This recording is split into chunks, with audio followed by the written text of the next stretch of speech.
Yo, what is up, ladies and gentlemen? Welcome back to our YouTube channel, Gentle One TV. So for today's video, another update naman tayo about EDC and I think EDPAO din to. Ano.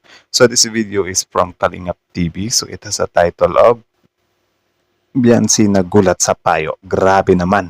Protect Viancy. Ginamit niya ang Kalingap Rab latest vlog today. So, ladies and gentlemen, before we start, Kalingap TV support nyo yan. Also, Kalingap Rab support nyo rin. At syempre, Kalingap Edo, don't forget to subscribe him too. So, ladies and gentlemen, without further ado, let's watch this video together. Again, the title of this video, Viancy nagulat sa payo. Ano kaya yung payo, men? Bakit nagulat siya? Well, sometimes nakakagulat din naman talaga yung payo. Ano? Grabe naman, Protect Viancy, ginamit niya ang Kalingap Rab, the latest vlog today. So, ano kaya ito, men? So, I know, excited din kayo. No? So, again, ladies and gentlemen, without further ado, let's watch this video together. Kalingap TV, Kalingap Rab, Gentle One TV, start. May payo siya sa EDC. At VNC bakit nabash sa birthday ni Pao? Hala, ulit. Again, start 0. Wait. May payo siya sa EDC. At VNC bakit nabash sa birthday ni Pao? Naku, Isang mapagpalang araw sa inyong lahat mga kalingap, sanay hindi niyo po makalimutan na mag-like sa video na ito. like the video. At paunawa tapusin muna ang kabuuhan ng video na ito mga kalingap at para malaman ang nilalaman nito. Yun.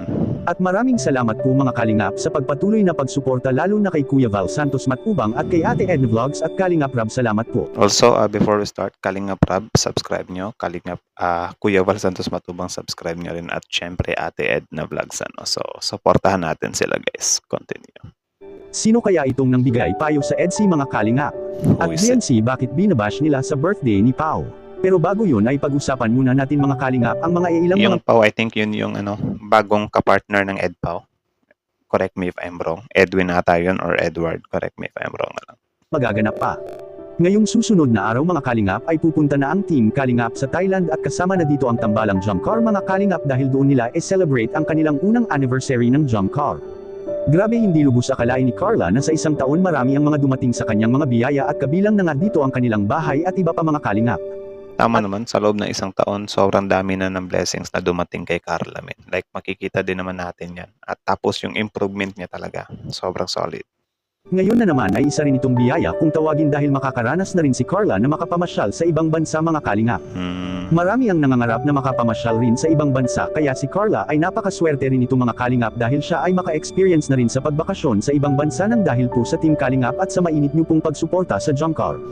Samantala, nabash nga si VNC mga kalingap sa birthday ni Pao dahil sa isang nagpapanggap na siya ay legit na supporters ng EDC. Kaya Talaga ba? Bakit? mag-ingat po tayo mga kalingap sa mga hindi legit dahil sa nanggulo ito sa ginawang live ni Kuya Val at ginamit pa niya ang pangalan ni VNC mga kalingap. Ay, grabe. At wala naman itong bas-bas galing kay VNC, hindi magandang nangyayari na ito para kay VNC ang ginagawa niya mga kalingap dahil pangalan ni VNC ang ginamit nito. Tama, nasisiraan or nakakasira siya eh. So siguro para sa iba na wala lang, ano lang naman.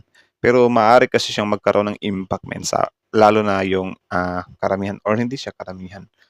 Hindi din siya mostly. May mga tao din talaga dito sa bansa natin na hindi na ganong nagbubusisi. So parang naniniwala din talaga agad sila agad. At maaring masisira ang pangalan ni VNC dahil sa ginagawa niya kaya wag ka agad magtitiwala dahil ang totoo ay hindi kayang makipag-away ni VNC sa mga tunay na supporters ng EDC. Tama. Marahil ay may inggit ito kay VNC mga kalingap kaya niya nagawang sisirain ang pangalan ni VNC sa mga taga-suporta sa EDC. Gano'n naman talaga eh. Ganyan gumagawa ng paninira yung mga bashers or hater ng mga YouTuber or mga vloggers men. Gumagawa sila ng mga fake accounts. Tapos pinapalabas nila na sila yung mga taong yun talaga. Like, nang aaway sila. Yung ibang tao din naman, yung mga nakakabasa na triggered agad. 'Di ba? Hindi mo na double check or tiningnan kung legit ba talaga. 'Di ba? Basta-basta na lang din na nagagalit. So, nakakasira talaga siya ng pangalan. Ang hindi niya alam na hindi matitinag ang mga tunay na sumusuporta sa EDC dahil sa matatag ang EDC community. Tama, agree. Kung may mga magbabalak pa naman nira sa pangalan ni VNC ay mas mabuti nang wag nyo nang ituloy pa dahil sa wala rin niyang kapatutunguhan na maganda. Tama. Ang inakala kasi ng karamihan mga nanood kahapon ay si VNC ang nang-aaway at hindi naman ito gagawin ni VNC sa totoo lang mga kalingap dahil mabait na dalaga itong si VNC at ano naman ang Tama naman. Kayo, do you think ba magagawa ni Viancy na mga away? Malabo, di ba? Sobrang labo. Kanyang motibo bakit ito makipag-away. Tama. Kaya wag basta-basta maniniwala sa mga hindi legit na mga account na nag-chat mga kalingap sa mga live dahil pawang wala itong katotohanan at naninira lang po ito sa pangalan ni VNC at sa EDC, at sa kabilang dako naman mga kalingap sino kaya itong nagbigay payo kina VNC at Kalingap Edo. Yan ang ating makikita sa video.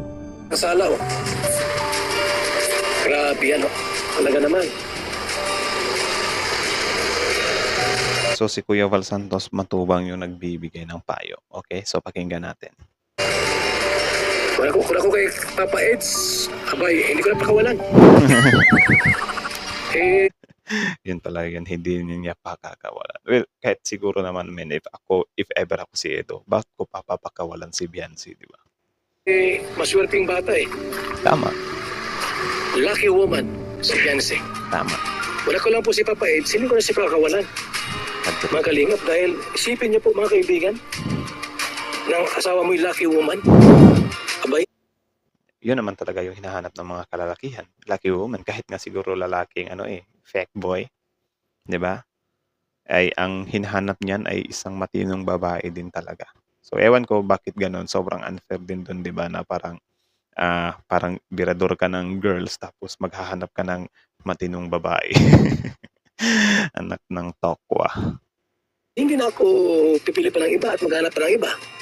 Ay grabing ko. Tama naman ang sinasabi ni Kuya Val mga kalingap at sayang kung pakakawalan pa ni Kalingap Edo si VNC dahil maswerte nga Tama naman, sayang din naman talaga. So sino ba dito nagsasabi na hindi sayang? Di ba? ito na tao at siguradong may maganda silang kinabukasan ni Kalingap Edo kung sila talaga ang magkakatuloyin mga kalingap. Anong masasabi niyo po tungkol dito? Please comment and God bless you all. So that's it, ladies and gentlemen. So again, this video is from Kalingap TV. So support nyo yan. Original video link in the description box below. Also Kalingap Rap.